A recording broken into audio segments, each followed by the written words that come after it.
أعوذ بالله من الشيطان الرجيم بسم الله الرحمن الرحيم رب اشرح لي صدري ويسر لي أمري واحلل عقدة من لساني يفقهوا قولي. Welcome to Arabic Quran 123. As always, our objective is to understand the fact that all words in the Quran can either be an ismun fi'lun or harfun group.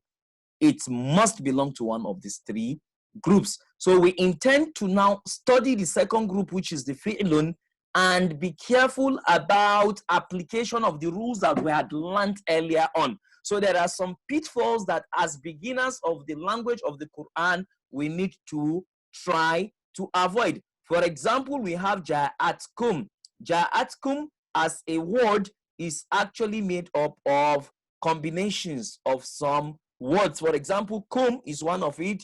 The ja'at, if we take away kum, then ja'a. And then we know that this ja'atkum is from three letters. We have ja'a, we have ta'un, and we have the kum. So we need to be careful not to misapply these words. So the kum is meaning something else. The ta'un with a sukun is telling us is a female gender, and the ja'a is telling us it's a past tense fi'lun, because first letter is fatha and the last letter is also fatha. So when we see words like this with kum, we should know that the kum can be taken away. This kind of ta'un can also be taken away to get back to the original. So we need to be careful. So we shouldn't look at ja'atkum as if it is one word. In English, you can have the words separated independently, but in Arabic, they could be written as if they are one. So we need to be careful, and we need to know how to apply the knowledge of what we had learned.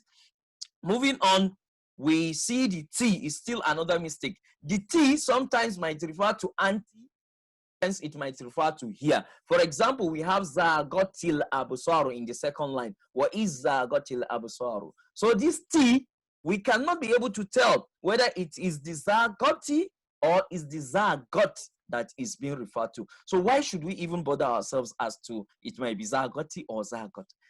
That question will arise if after the T we see an alif and lam at the end of the T. Immediately after the T we have like al-abusaru, so that alif and lam. Zaga, we don't want to know what zaga means, but we know for sure that it is a past tense fi'lun, first letter fatha, last letter fatha. So zagoti, we cannot conclude and say zagoti because it's written like this. No, it may be zagot.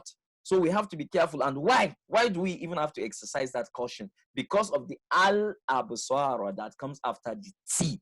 So that is important for us to take note of. Again, on the same line, if we move on, we see wabalagot kulubu. The same T we need to be careful about. That same balagot T, it might be balagot or it might be balagoti. And recall that the T is anti-you, female, singular, that I'm speaking to. Or if it is balagot, it means she. So balagoti means you, female, did the action of balaga. Balagot means she did the action of balaga. But why not write it as balagot or balagoti? Arabic has a way of writing two words that end with sukun. Let's say the balagot, if it is the balagot that is written, it ends with sukun. Al is also having sukun. You can't pronounce two sukuns easily. So that's the simple reason why they decide to leave it as balagoti. So sometimes when we see T, we need to be careful. It might be balagoto, it might be balagoti. So the alif and lam is what will give us that sense of being careful. After the T, once you see an alif and lam, it might be balagot or it might be balagoti. Only written that way for us to now try to exercise caution. So how do we get to solve this problem? As we proceed with our studies, inshallah, we'll get to know how to solve that problem. But the key is to know that the T, we must not conclude that it is anti. Sometimes it might be anti, sometimes the T might be referring to here. And what makes us to know this is the alif and lam. When alif and lam comes, we need to be careful. Sometimes it is balagoti, sometimes it is balagot. Then moving on to the last one, we have qalat. So why did I say qalat? The ta'un here doesn't have any sukun, but we are saying qalat. We are saying qalat because the ta'un is already taking away the sukun in the form of shadda that is written on it. So this shadda is telling us that this qalat, so the ta'un, if we take away the ta'un, it is qala, that's the original, and then it is qalat because of the shadda at Thank you for your time. وسبحانك اللهم وبحمدك نشهد أن لا إله إلا أنت نستغفرك ونتوب إليك. السلام عليكم ورحمة الله وبركاته.